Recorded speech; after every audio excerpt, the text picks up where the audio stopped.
Mm-hmm. Yeah, that's good. That's a good. Yeah.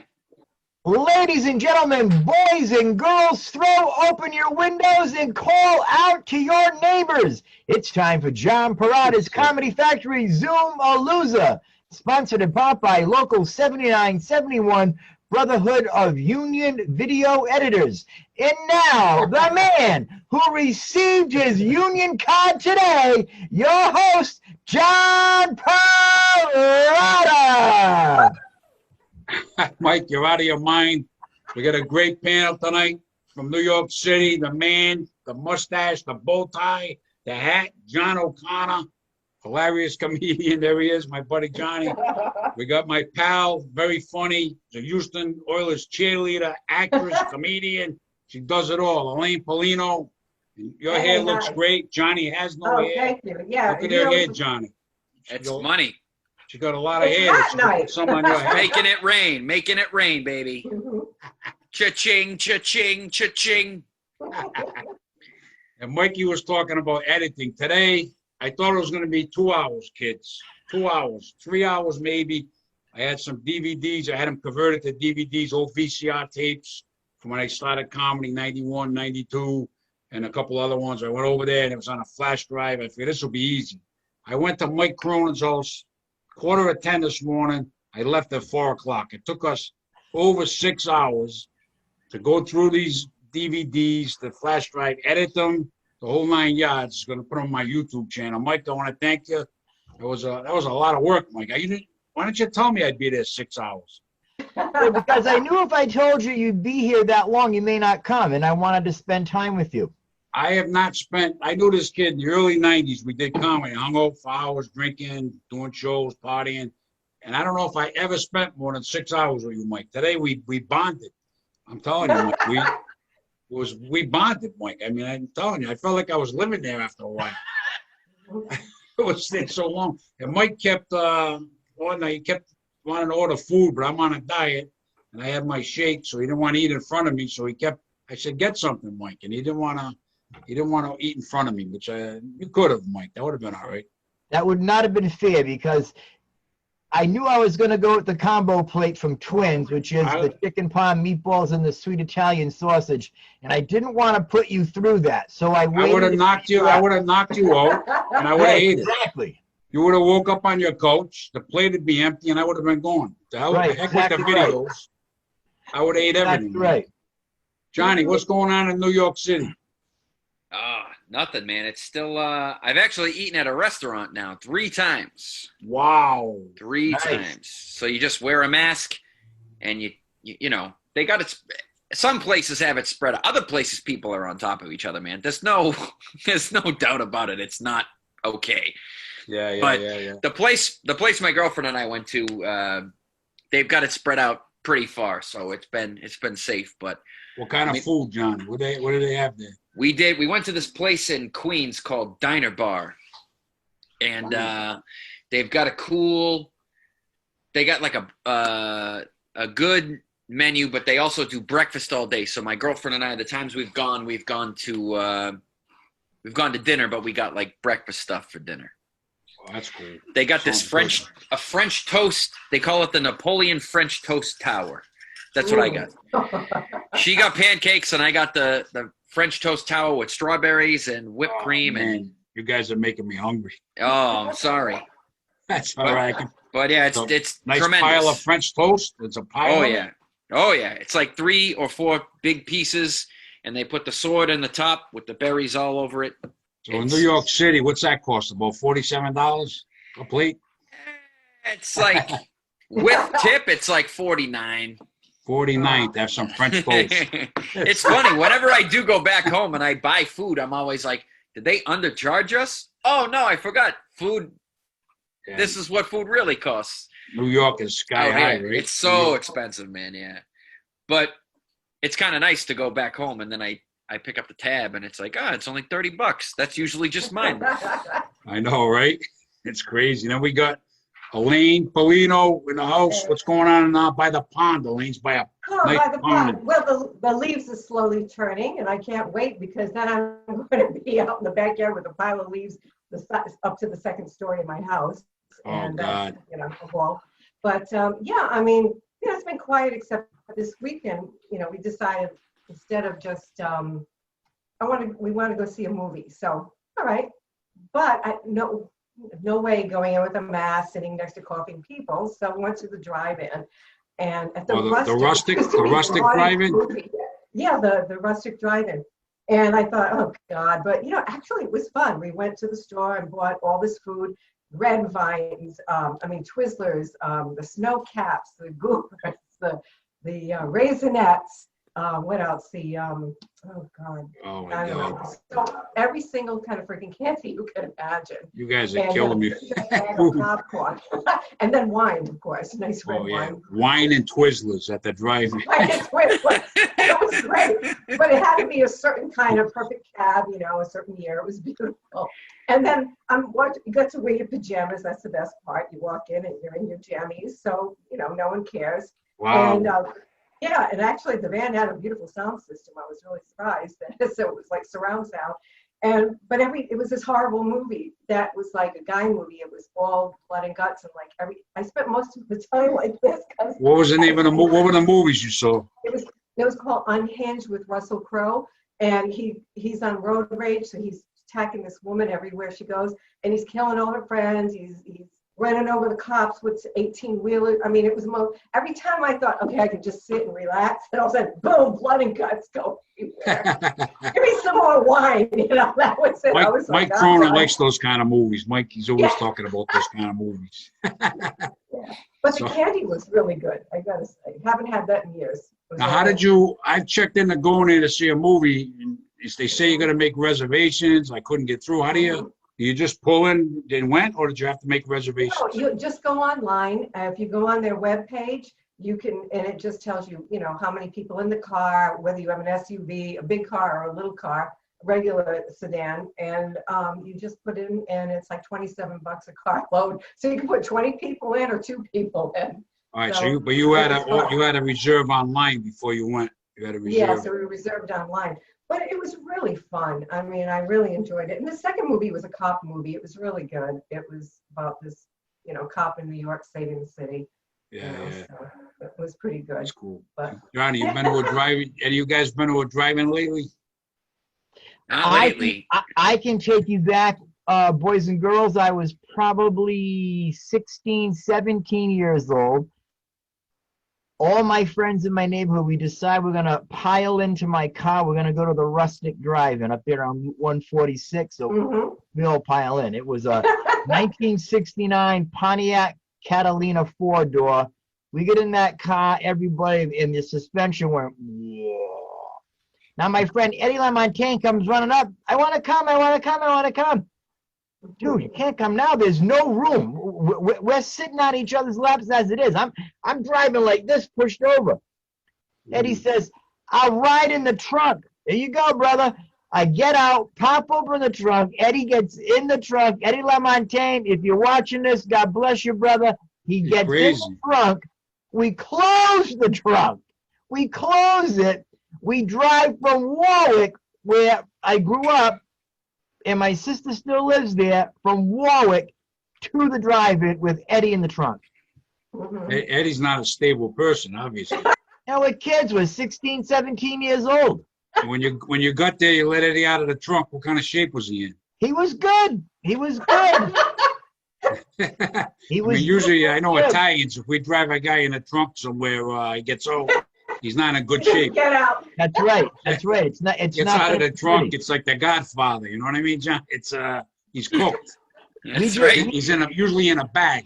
When he gets to where he's going, he's not watching a movie. He's not watching a movie. Yeah, Mike. there's no goobas in movie for him. No, I mean, we did some very foolish things when we were kids growing up. I can remember when I was 15 years old, I would go across the street to the old folks retirement village on Warwick Avenue, and I'd knock on their doors, and I would say to them, for $5, I'll recondition your car. These people are giving me the keys to their cars. I would go back into my neighborhood, pick up all my friends, we'd ride around, And then after a couple of hours, we go through the airport car wash for 50 cents, wash it and drop it back off. One time, I am not going to mention his name because he's alive and well and he might not appreciate this. We're in this Ford, it was probably a 63 Ford Galaxy XL. This was a nice car, man. It had the console coming down the center. It had the automatic gear shifter there. So we all pile in. We got the windows down. I go behind Kafrita Farms up off of Post Road. I get behind it. I am like Dukes of Hazzard driving through this farm. We're flying. I hit a bump. We went airborne. I'm not exaggerating one bit. We hit the air. When we came down, my friend, who I'm not mentioning his name, bounced right out of the car, right out of the window.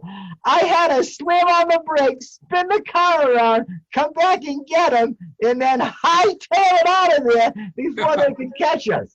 You're crazy, man. Unbelievable. See, I did innocent things. I was telling you today, Mike, when I remember going, my friend lived on a third floor apartment on Cranston Street.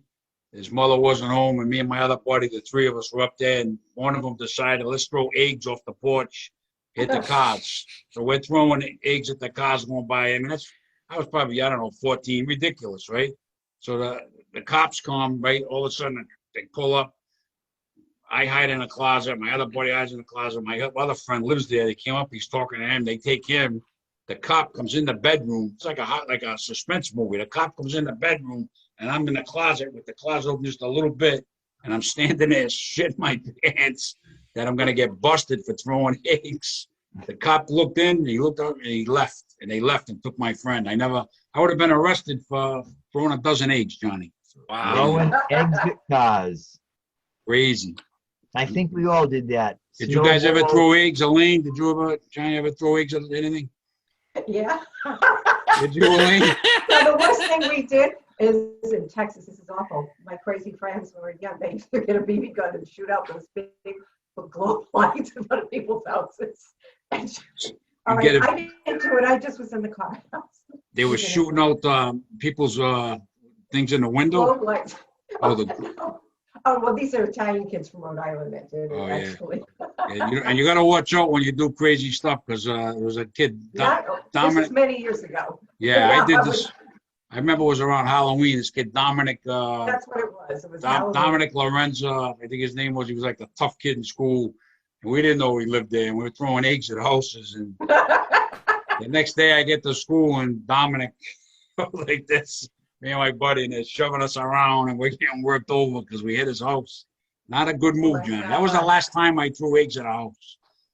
Yeah. I don't recommend that to the viewing public. Don't go unless it's your ex-wife's house or your ex-husband's house. Don't go out and throw a dozen of eggs at the house. Not recommended. No. And don't do it to anybody you really know. They can recognize you. I'm lucky nobody ever got back to me. I don't want to ruin eggs. Elaine, you get any? What's that, Johnny? I was gonna say the thing. It especially makes it dangerous if you're throwing them at cars, because if you get them on the windshield and then you put the wipers on, it doesn't wipe it away. Big mess.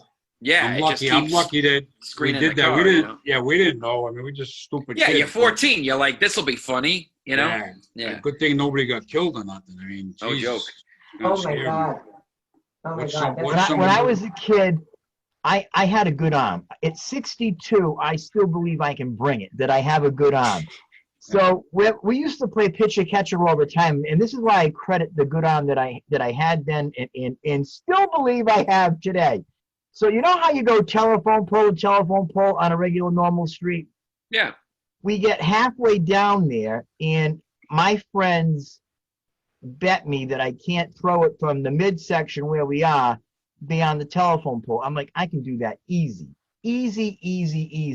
Not going to mention this girl's name either because she's alive and well and a friend of mine on Facebook. So one of my friends gets down there. He's going to be the catcher. I haul off and I chuck this baseball. It comes out of my hand like a rocket. Out of nowhere, this girl I'm probably maybe 13 in that neighborhood. This girl was older. She comes riding across the intersection on her bicycle, pedaling away. Dun, dun, dun, dun, dun, dun, dun, dun, dun. This baseball hits her right in the head, knocks her off the bike. She doesn't get knocked out. I stand there stunned. She gets up and starts coming at me, chasing me. So now I start running. Where am I running to? I'm running to my house. Now, my grandmother, my Granny Murphy, she lived with us when I was growing up. This girl she's like Usain Bolt catching up to me. Unbelievable. So I turn the corner, down my street, across the front lawn. She is like within grasp of me. It's summertime. I go running through the house, screaming, Granny, Granny. She said, I'm in the bathroom. I go barging into the bathroom door. My grandmother's sitting on the toilet. Jesus, Mary, and Joseph, what's going on? And this girl followed me right into the bathroom. I'll never forget it. My heart was in my mouth. So now it's you, your grandmother, and this girl in the bathroom. In the bathroom, and she took a couple of shots at me, and then she took off. And what did your grandmother say? Oh, my grandmother was mad. She was not happy. Sitting there with her summer winter dress, draped over the toilet as she's sitting there doing her business, and her grandson comes barging through the door with an unknown teenage female hot on his trail. I did a lot of other wacky stuff, but Johnny, you do anything wacky when you were a kid? Do you remember? Do anything wacky? I did get a concussion when I was like 16. So my buddies and I, we lived in Norfolk, Massachusetts, which is like a really woodsy town. It's a little more developed now, but it's very woodsy and there's not a lot to do. So we used to like ride our bikes, up to the store. That was kind of the only thing in town to do, right? I hadn't gotten my license yet, but I was like 16. And my buddy Gino, his older sister Dawn, she was like this beautiful, funny. She was awesome. She was like this girl. We all loved her, right? So anyway, I don't remember much of this day. I only remember parts of it. So we're like riding. We're almost home. We went up. Apparently, we had like lunch, and we were riding our bikes back to the house. And there was one more street to cross over before my street. So we crossed over the street, and then it was a straight shot, and then up my road. But I was 16. I was riding a BMX style bike with no brakes, no hand brakes, no foot brakes, nothing. And I was in moccasins, which was it only upped the stupidity of the whole thing. So I'm riding, and it was like this perfect scenario where, like, as I was riding, and my right foot was down, my right foot slipped off the pedal. Oh. So now the other pedal kept going, and now the other pedal came up and I fell onto the bar, and it was like the pedal was under like my knee. So now I couldn't get up, and I like wiped out and spilled, and I like smashed my head like right on the sidewalk. Oh, Now, No, ouch. I only remember like 8 seconds, 10 seconds of the day, right? I remember like lifting my head up off the sidewalk. And I know I smashed my head on the sidewalk. And I'm bleeding. I know I'm bleeding because I can taste blood in my face, right? Oh. And I look up, and there, parked in the middle of the main road, staring out the window of her truck at me, is my friend Gino's sister, Dawn. And she's like, oh my God, are you okay? And it's not just her. It's her and her somehow hotter than her friend, Jen. So basically the two hottest girls I know are there in the middle of the street like, are you okay? And I'm just like bleeding. And yeah, I had a concussion. It was like July 7th. And I remember afterward, all my friends I remember little bits and pieces, but they were talking to me, and I kept asking, like, what day is it? They were like, July 7th. And I was like, oh, happy birthday, Scott, to my brother. My brother's birthday is June 24th. And I was saying happy birthday like I had missed it, 2 weeks before. Jeez. And then apparently I was asking what day it was over and over. And my mom was like out there in the yard with some of the little kids. And apparently I was like oh, I asked you that already? Because people are like, you keep asking us what day it is. And apparently I started joking, like, who the hell are you? And who the hell are you? And eventually I got to the point where I guess I was like, who the F are you? And my mom was like, I don't care how you talk in front of your friends, but don't talk in front of me like that. And I told her, like, what did I say? I didn't know anything that was going on. So they took me to the hospital. The doctor was like, all right, I got to give you a shot. I was like, no problem. And they give me the shot. And they're like, how was it? I was like, how was what? They were like, the shot. What shot? I had no clue. So anyway, they took me home.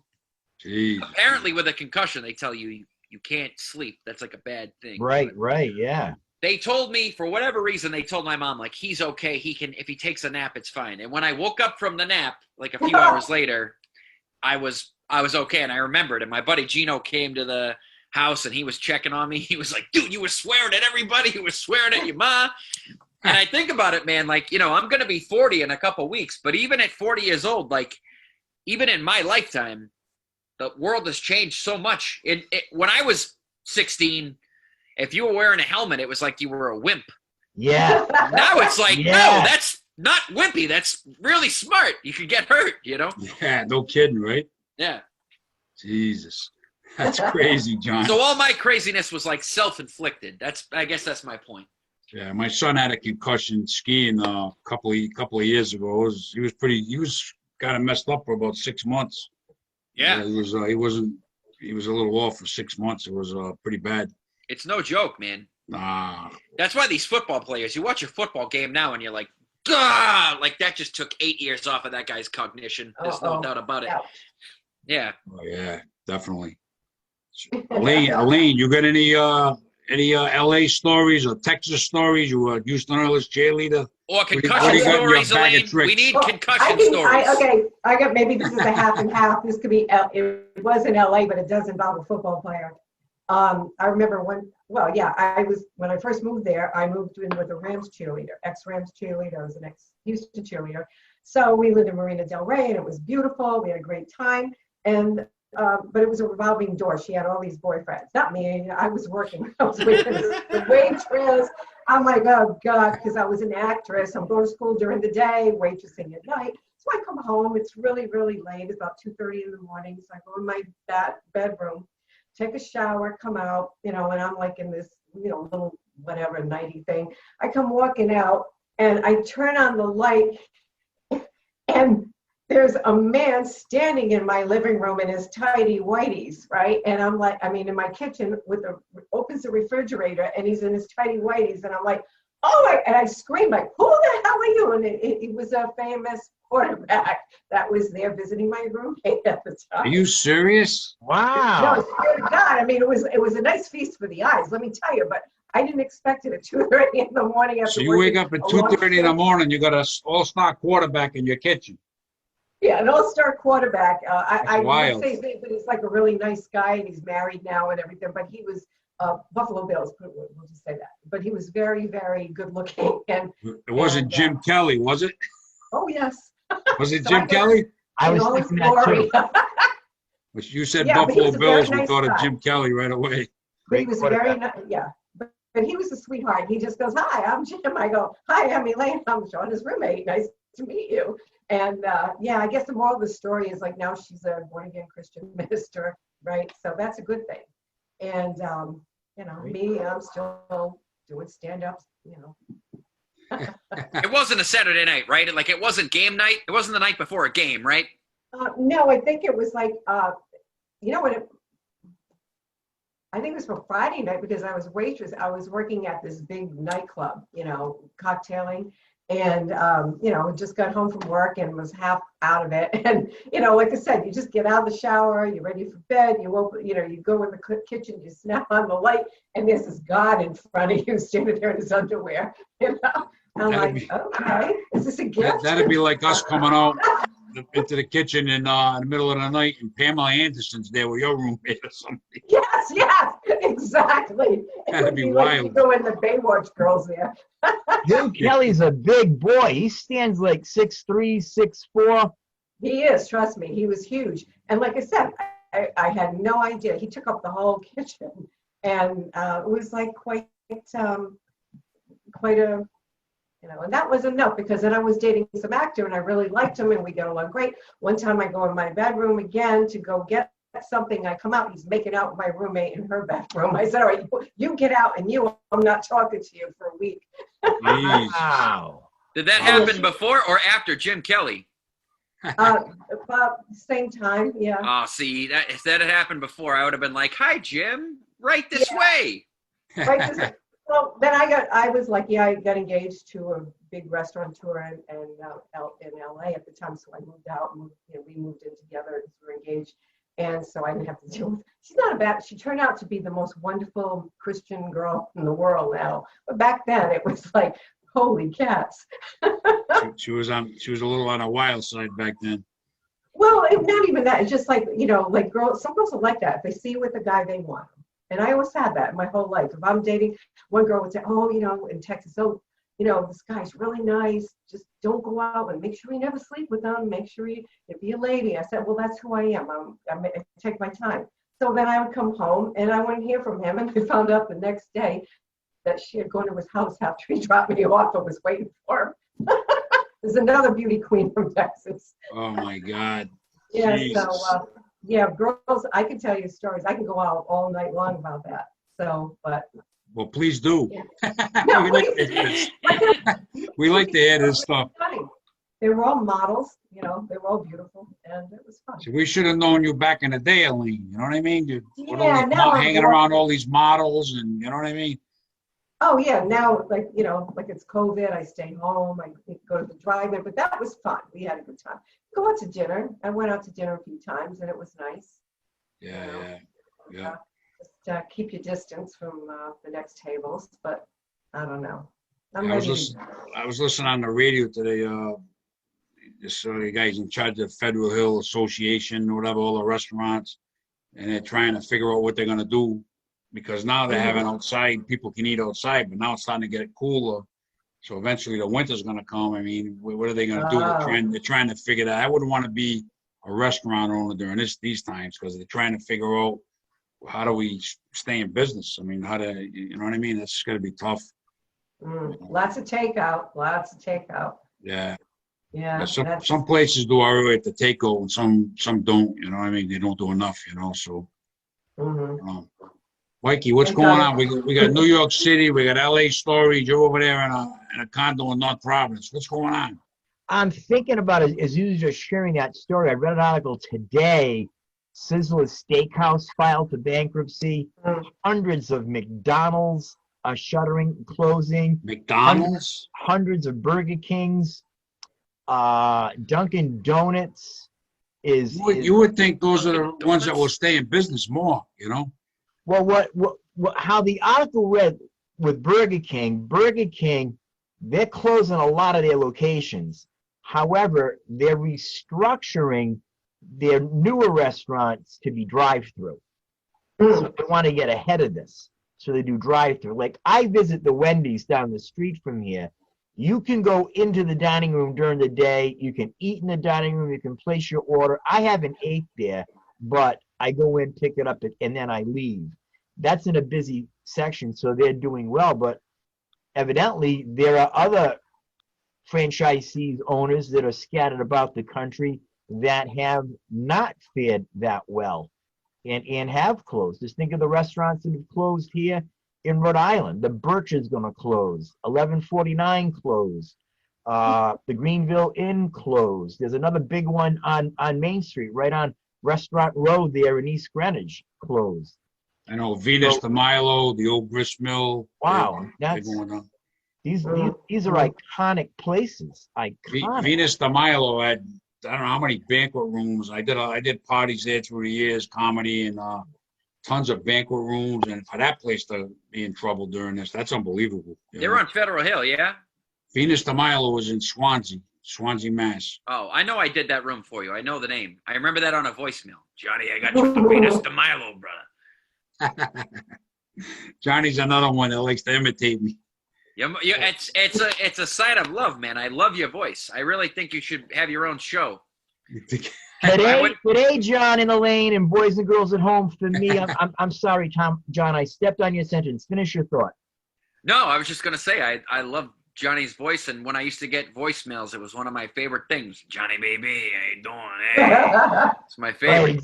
Right, exactly. So today I was blessed to take a stroll down memory lane, and Johnny was sitting right here. He's right here, right next to me. He sat there for over 6 hours, and we went through. He came by with a USB loaded up with all these videos. We're talking 1991 when John was a prop comic, and in watching it, it was fun. It was a lot of fun to see John back then, because that's when I met him, and how different, how he has grown to be one of the funniest stand-ups, I think, in the country. Nah, And- you don't. I mean, I we go. wrapped it. We went all through. We went through so many. I pull it up, I get it in the video editor, and John's like, nah, get rid of it. That's horrible. I don't I had like some horrible sets, guys, back in the early 90s. I had a couple of good ones we picked out at Periwinkle's. A couple of few horrible material that I did back then. I mean, holy cow, I was nuts. Some of the material was crazy. We wrapped it up with John in 2003. Was it 2003? Yeah. Up at the Seekonk Ramada Inn. Seekonk Ramada Inn. 300 plus people. This place is packed. Johnny P got up there, and it wasn't even fair. It wasn't even fair. I swore a bit much in that video, but You were I don't absolutely. I don't usually swear that much anymore. That video, for some reason, there was a lot. It was a good set, but there was a little bit A spicy. good set. That was a phenomenal set. It was epic. Well, I didn't even know I had that. I've been cleaning out my cellar in my garage, and I found some old VCR tapes, and they were labeled comedy. So I had a friend of mine. He made them into the flash drive, and I looked at him. He made some DVDs, and I looked at. I didn't even know I had the Seekonk Ramada Inn. I had done that for 10 or 15 years, shows there, and I never knew I had a set on tape. And I found one. What the heck is this? And I put it on. It was the Seekonk Ramada Inn, which was one of my best rooms I ever had. And we had a lot of fun over there. You guys would have loved it, Elaine and Johnny. Did you ever do it, Johnny? I did. Yeah.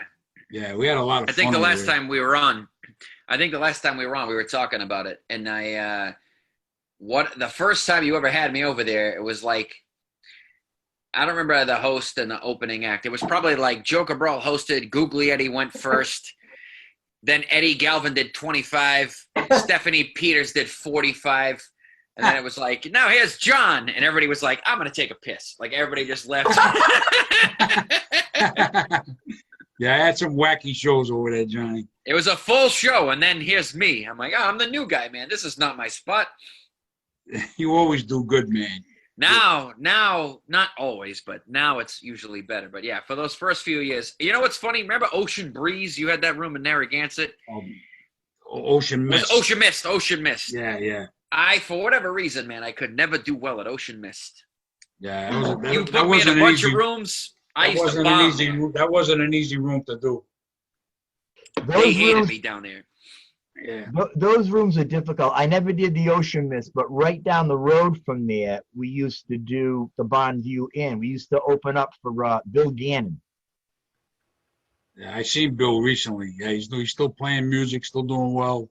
Yeah, he's in his 70s. Yeah, I'm not sure. Nice guy. Yeah, he's in his Nice guy. 70s. Great guy. I'm friends with him on Facebook. Very, very nice guy. I Yeah. always liked him. He was always nice to us when Yeah, we'd go down there. Who had that room? Was that your room, John, or was it Dave DiLorenzo's? Ryan Derry booked the Bonneview. I remember going. I used to drink a bit much. I don't drink anymore. I remember one night I went with my buddy from Providence. We were drinking. I got to the Bonneview. We weren't doing a comedy show that night. There was a band playing, and all I remember was at the bar there was like a wooden pole or whatever, and I put my head against it and I slept for about 2 hours.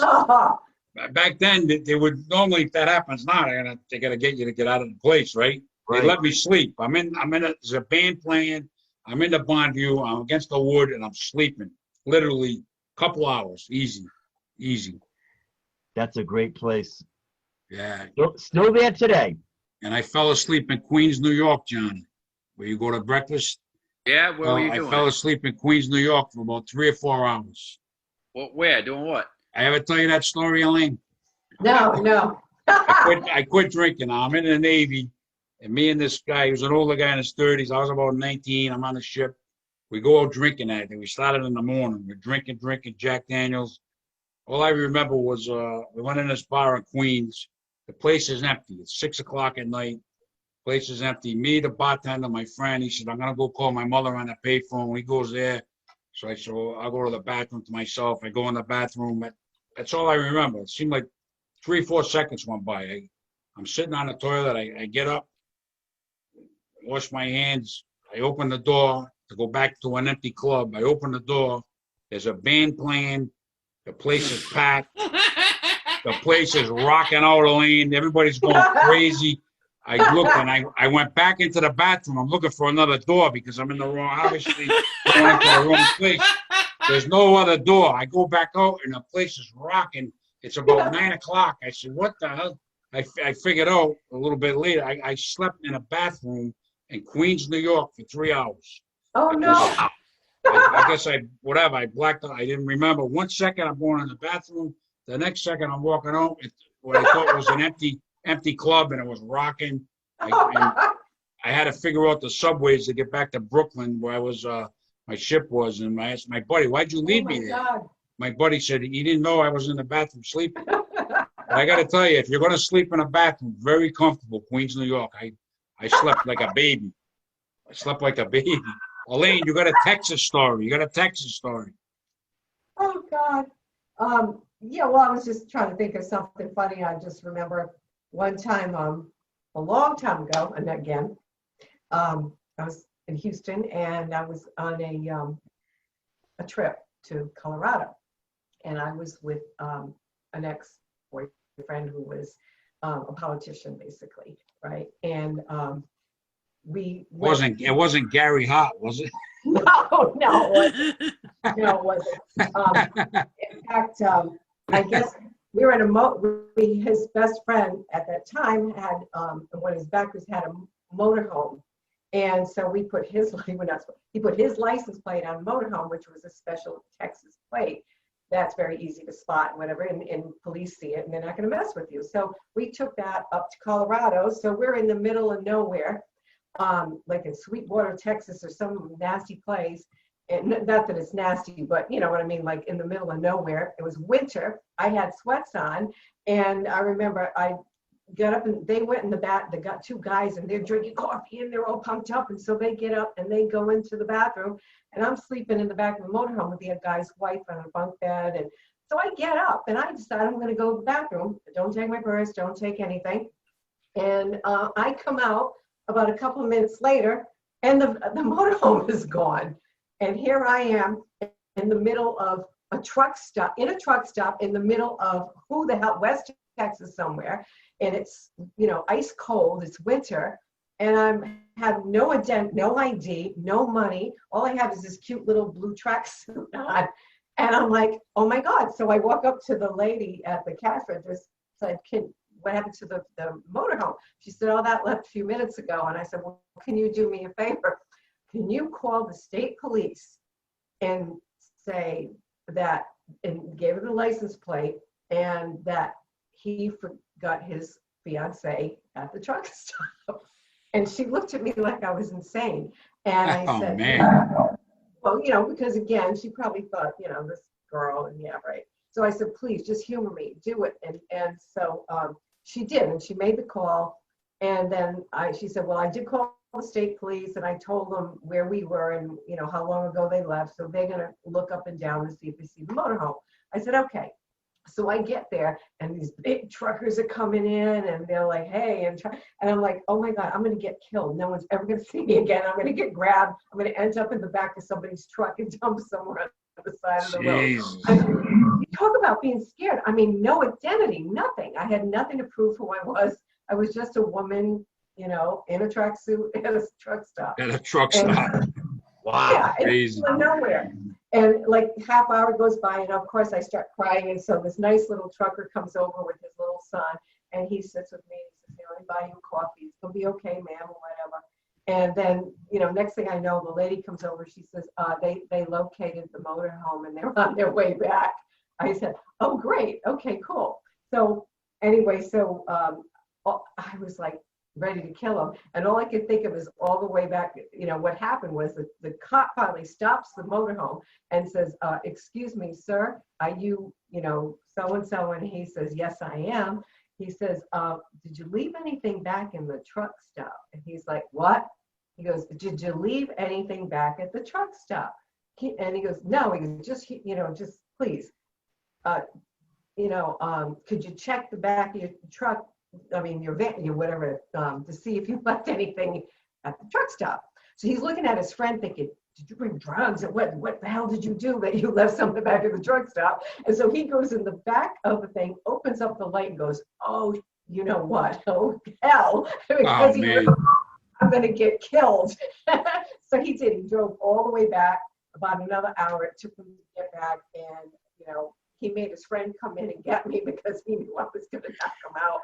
So, he was so scared to be stuck in the middle of nowhere. How does somebody leave a beautiful girl at a truck stop? Because they were so pumped up and so happy, and they're in there, they're drinking coffee and they're talking, and they thought we were both sleeping in the back, and it was dark in the back. So while they were in the men's room, I went into the ladies' room, and they came out and just laughed and didn't bother to do a back check before they left. They just took off. That's how stupid. So that's why I never trust a politician. Never trust a politician. Don't trust anybody. Stone Cold Steve Austin said, DTA, DTA, yeah. Don't trust anyone. Trust no one. Mulder on X-Files. Jeez, that's a crazy story. Anyway, well, that was just a few of his stories. My God, he was the tip of the iceberg. Anyway. So he drove you nuts, huh, that guy? Oh my God, yeah. And that's kind of it was. I tried to. Right now, I do good. I'm okay. Everything's wonderful. But back then, when I was younger, I attracted a lot of strange. Was he a popular politician back then? He was popular in Houston. Yeah. So. Wow, that's pretty wild. Yeah. So how much longer, Elaine? The worst part of it. No, he said when I left him finally, he sent sheriffs up to my father's house in Rhode Island to come and get me. Because he wanted me to come back because I just couldn't take it anymore. I ran away 2 weeks before the wedding. 2 weeks before the wedding, you took off? 2 weeks before the wedding, you bailed out? Oh, my God. Well, he told me I bought a dress, and then he said I had to wear something. He told me what I had to wear, what I had to do, and I just did not want to be one of those propped up, political wives drinking her vodka and teetering all over the place with no brain. I said, nope, not me. So I left him, and I took off, and I went, packed all my stuff while we're on vacation. I took the car and I drove all the way back to Houston from South Padre Island in Texas. Packed up my stuff, went to Rhode Island, then I moved to New York, and that's when I started modeling in New York. And I stayed in New York, and my father calls me, "Elaine, there's a sheriff here with a warrant for your arrest. What the hell did you do?" I said, "A sheriff? I didn't do anything. Let me talk to him." And then he says, "He wants you to come home." I said, "No." He said, "Will you call him?" I said, "Yeah." So he gets on my father's phone and he talks to me. He goes, "Are you coming home?" I said, "No." And I hung up on him. And that was it. I didn't go back. I moved to LA. That was the end. That was the end of that politician. So if we ever want to get rid of a politician, Elaine knows how to do it. Just slam the phone down and that's the end of it. Yeah, well, where the bodies are buried, so they're not going to mess with you. There you go, Elaine. There you go. Where the bodies are buried. Oh, well. Johnny, I wish if we were doing stand-up, I used to love you a bit about the toy store. Johnny's got some great stand-up stuff. It's funny, man. I was just thinking about that place the other day. That's like the only job I ever had that I liked. What was that? KB Toys? KB Toys, man, back in the day. He's got a funny bit on when he worked at KB Toys. That was a funny bit. It was a fun time, man. It was you know, all my friends worked there. I made friends with all of those guys, you know, so I used to honestly, this is gonna sound stupid, but like on my day off, like when I wasn't working, if I was bored, I would go to work. And I wouldn't wear the uniform. I would just show up and hang out with my buddies if they were working. And if it's like, oh, we're cleaning the store, yeah, I'll clean with you. We would just hang out. It was the best. It was so fun. But we also, we also, you have to understand, our store, this is going to sound ridiculous, but our store was so good at getting the job done that we would do the whole thing in a day, and then we'd have like 6 days to just mess around. So like every other store in the district, they'd have a truck. The truck would come and unload 500 pieces, and they'd bring it in the stock room, and then they'd all just tag it, put it out. They'd go slow. We'd blow through a 500-piece truck in 1 day, day and a half, and then we'd have 5 days to just kill. And I remember one day specifically, I'll never forget it. I was probably 19. It was me, my buddy Matt, this guy Jimmy. Matt was a year younger than me, so Matt's 18, I'm 19. This guy Jimmy's 28, and Melissa, the manager, the assistant manager, is like 20 years old. We show up on a Sunday, and it was like Matt, cashier, John and Jimmy, straight and skate overstock. The overstock was just the top shelf where like the extra skates were. So all we had to do from like 9 to 5 was straighten like 30 boxes. We did it in like 4 minutes. And then it was like, well, now what do we do? And it was like, you want to play wiffle ball? Yes, I do. And we went in the stock room. We had a stock room that was huge, man. It was like 12 aisles long. It was like 2 stories high. Jimmy and I were out there like, man, it was the best. It was the best job, dude. I loved it. Wow, that sounds like a great job, man. I loved it. My buddy Ed was the assistant manager, dude. He was nuts. He was this crazy guy. And I remember one time, one thing Ed used to do is he would walk up to you, you'd be like talking, and you'd be saying something to him, and he'd be like, ha ha ha, and he would pull out a Sharpie marker, turn it around, draw a guy's private parts in like one quick move, like blip, blip, blip, and then walk away on the merchandise, like on the shelf. So you're standing there mid-conversation, Ed would walk up and be like, ha ha, and then just walk away. And now there's like male genitalia on this wrestling action figure. Oh man! And you're like, some little kid's gonna see that, man, dude. It was retail, and it was kind of mindless, but it was so fun. It was one of the funnest. That was back when, like, you know, you'd get there for like 5 in the morning and Black Friday, like people would be outside, the store would be full of people, you'd be overrun. Oh, one day I'll never forget it. It was the first day we ever opened up for Black Friday at 5 a.m. We opened up at 5 a.m. It was the year the Xbox came out. I remember that distinctly because we got there at like 4 a.m. And now people go and they camp overnight and the whole thing. This is like whatever year it was, 2001 or something, 2002. And we get there and there's one lady, there's like 6 people in line, and they all told us, this lady's been here since 2 a.m. And we were all like, what, are you nuts? Like, that's insane. And she said, look, my son, he's a great kid. He wanted one thing this year. He wanted Xbox. So I came here to make sure I get Xbox. I was like, well, you're first in line. You're number one. You're definitely going to get it. We've got them as soon as we open up. I'm working the video counter. She comes up. We hand out the numbers. Bang, bang, bang, bang, bang. She comes up to the video counter, number 1. I get the Xbox. I get the games. I get the controller. I get everything she needs. And she writes a check, and I scan it through the thing. And it gives me an error. I scan it again.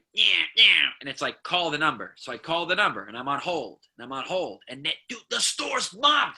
There's no room. Oh, no. And I look around. The video counter was set up where, like, I had to look around like this to see the other registers. All 4 people. All of them on the phone. The vendor at KB Toys, the person at KB Toys that decided to open at 5 a.m. didn't check to make sure the check vendor would be online.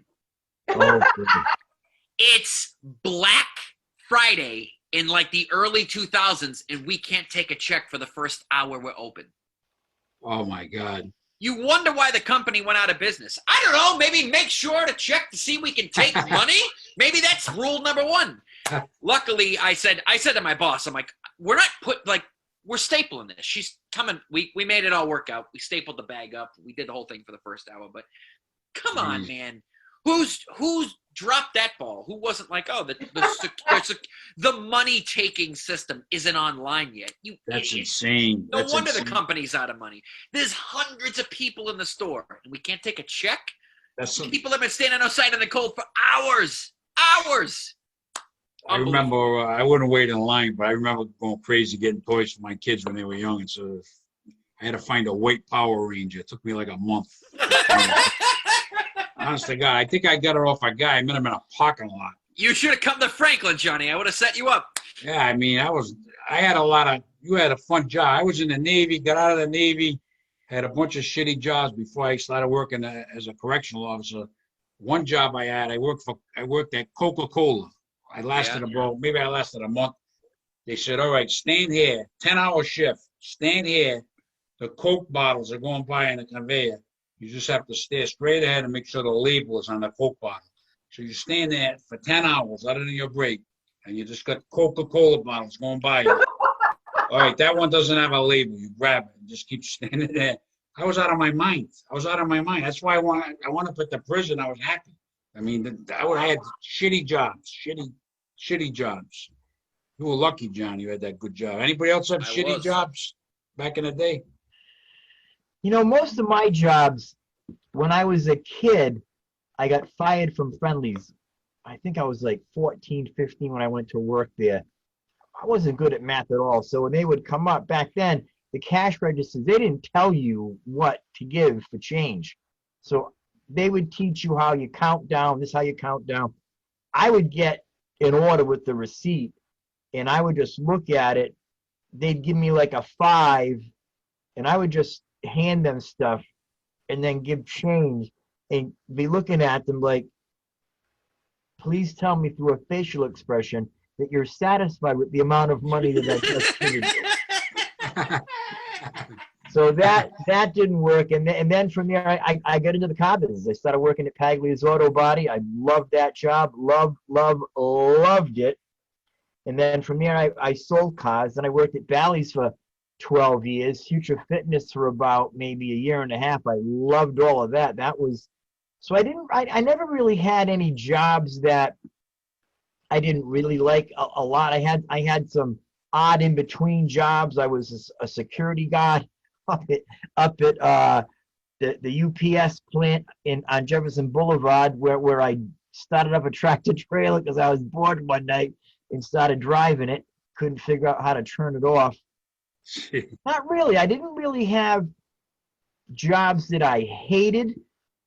I probably had jobs that I didn't like as much as some others, but for the most part, I have been very happy with my jobs, especially when I worked at Bally's. Working at Bally's, man, that was a blast. You never saw me there if it's a fitness place. You never saw me there. No.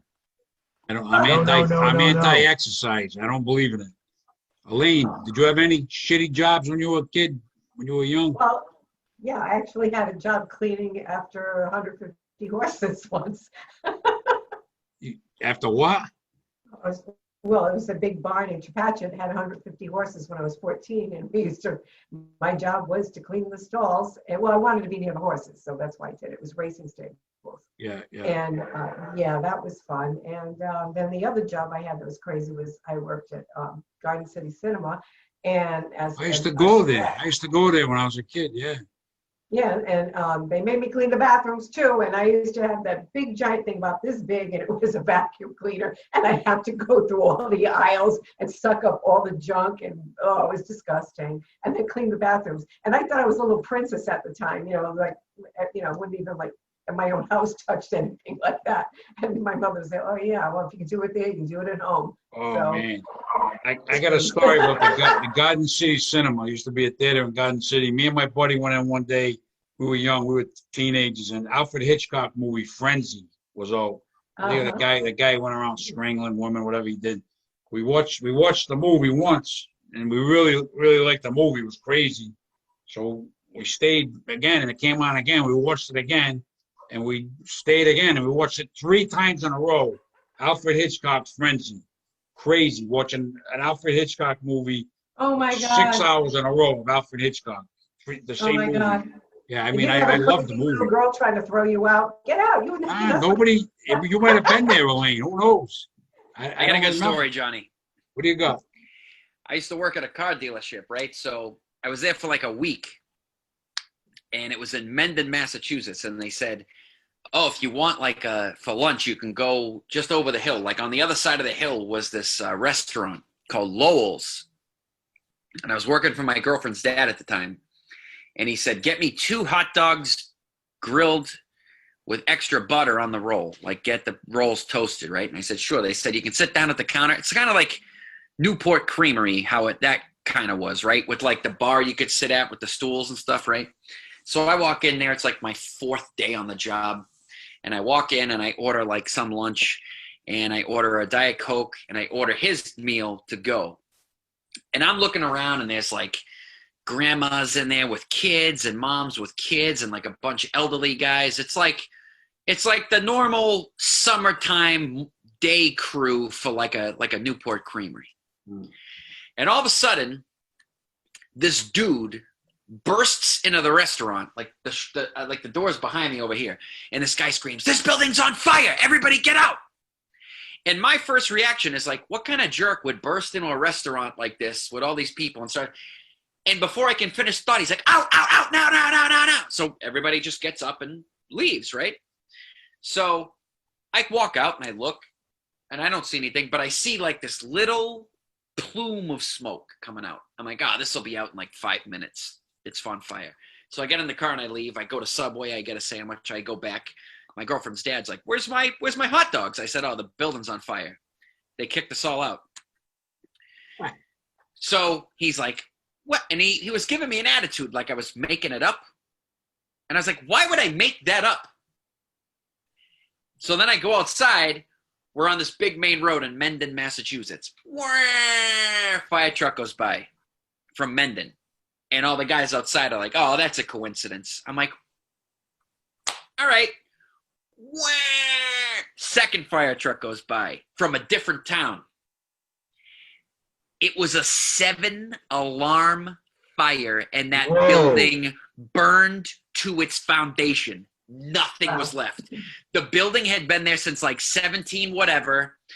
The whole middle of the building was the grease trap, which they apparently, I don't know this, but apparently they had not cleaned it in a long time, which effectively, when you have like a 200 or 300-year-old building and you fill the middle of it with grease, you've basically built yourself a giant candle. Yeah. We were sweeping off cars in that parking lot for the whole day. It was like a volcano erupted, man. We were just dusting off cars for all day. You can Google it. Go on YouTube and look up Lowell's Restaurant, Mendon, Massachusetts, fire. It's an inferno. And I don't know to this day who that guy was. Jeez. What I heard was that the guy, what I heard was that he was an off-duty firefighter from New Hampshire. He was driving by. He saw the thing. He pulled into the parking lot, and he just burst into the restaurant and told everybody to get out. And thank God he did, because there were like probably 40 people in there, and we might have all died. Wow, that's it burnt to the foundation. Nothing was left. Nothing. Did they ever rebuild it, or? Now it's back there apparently. Yeah, you can Google it. It's still. I Googled it while we were here. It's still online. It's called Lowell's Restaurant in Mendon, Massachusetts. But yeah, if you YouTube it. Next time you're in town, you're with your girl, go there, get the 2 hot dogs. Bring him to your ex-girl's father and say, here's your fucking hot dog. I would. He's since passed away. Otherwise, I would bring them over there. But I was gonna say that'd be a good gesture. You know what I mean? Yeah. Be like, sorry they're late. Sorry they're like 20 years late. Here's your hot dogs. Extra butter. Extra butter on the roll. That's a tough story, but you got me thinking of hot dogs grilled on the. Oh my God, I love that stuff. Oh yeah. Choice, right? With the blackened skin. Ooh, yep. Baby. With mustard, relish, onions, and celery salt, Johnny. Yep. It's funny, man. I never had a Rhode Island hot weenie until I lived there. And it's like this. It's what? It's like a hot dog with yellow mustard, onions, celery salt, and the meat sauce, right? Yeah. Sounds nasty, but then when you eat it, you're like, oh, I could get used to this. Oh, right now I could go for it. Yeah, I try really to stay. Good. I love Boneyville, New York system. Oh. I love it. Yeah. I mean, Guy Fieri, that's his thing. He loves those. Yeah, I saw. They got his picture in there. He married a girl from Warwick, I think. You serious? Yeah, I think that's how we had him. He married a girl from Warwick and or Cranston maybe, and he had him in there. Yeah. Oh wow. That and Spikes. I loved Spikes, man. Oh my God. We had a Spikes right near my house, but they closed up. Now Pizonis is going in there. I don't know why they closed. Pizonis is good. I like Pizonis. Yeah. I think Spikes may have gone under. There was one on Warwick Avenue. They're not there anymore. Angel and I were out and about the other day. We passed one over here on like in the Branch Ave area. That one's all shut down and whatnot. Maybe they didn't make it. Cool name though. Very cool name. We've had a great show. I've enjoyed the heck out of it. We're almost at an hour, so we gotta, we could go on and on, but at some point, I got you guys coming back on, so we're gonna wrap and save the stuff for the next time. Elaine, you got anything you want to say to wrap it up? Just thank you. Had another great show. It was fun, and I loved your stories. It was great. Thank you. Elaine is a regular. We love having Elaine. Johnny's becoming a regular. Johnny O'Connor. What do you got to say, Johnny, to wrap it up? That was an intense story you just told. The Toy Story. You had a lot of stuff today. The concussion on the bike. Yeah, man. Jesus. Elaine had the stories of Jim Kelly, politicians leaving her at rest areas. Elaine's whole thing, though, all of Elaine's stories are like, well, I was brushing up against this like famous person, and then I was like, the heck with this, I'm out of here. For me, it's just like the building falls down, I'm smashing my head. So, yeah. It was you guys were very good, interesting tonight. I had a good time. Mike, you got anything you want to say to wrap this up? The former bad boy of comedy turned Christian comic. I am Laughter and Hope Ministries. I am humbled and honored to be on the show tonight, Johnny. I loved hanging out with you today, man. We had so much fun. I don't think I get to tell the story. At one point, John looks at me. He's like, "I'm fading fast, Mikey." He was like, he was tired, and he's just sitting right there. I'm having a blast because I live by myself, so now I finally have someone over to talk to. Johnny's like, "Mikey, I'm fading fast." Had a great time with you today, Elaine and John. It was great catching up with you. Love your stories. Love to talk more about working at KBB. I'd like to learn more about, what was the legs, Elaine, on that relationship with the guy that forgot you, how long that lasted before you finally pulled the plug on that. It was a great show. We're closing on hot dogs, one of my most favorite foods. I wanted to talk more about hot dogs. We'll have to do that on the next show. God bless you all. I pray God's favor over all of you. John, did you tell Katie I said hello? I did. Good. Very good. God bless you. Mike, what did you want to say about hot dogs? Because I'm kind of my mouth's watering right now. Because I wanted to talk about, what's your favorite hot dog? What are your dressings? What's your bun procedure? How do you go about it? You just can't talk about hot dogs and just hit it and move on. You got to give the hot dog respect. You got to give it a segment. This isn't Dateline, buddy. I'm telling you, hot dogs need their own segment. This isn't 60 minutes. This is over. It's over, Mikey. We'll have to talk about the hot dogs next time. Next time. Hey, all you guys stay healthy. Thanks for coming on, man. We had a great time. Always love being with you guys. Thanks for coming on. Thank you. Johnny's taking the bow tie off. God bless. All right, guys. Take care, guys.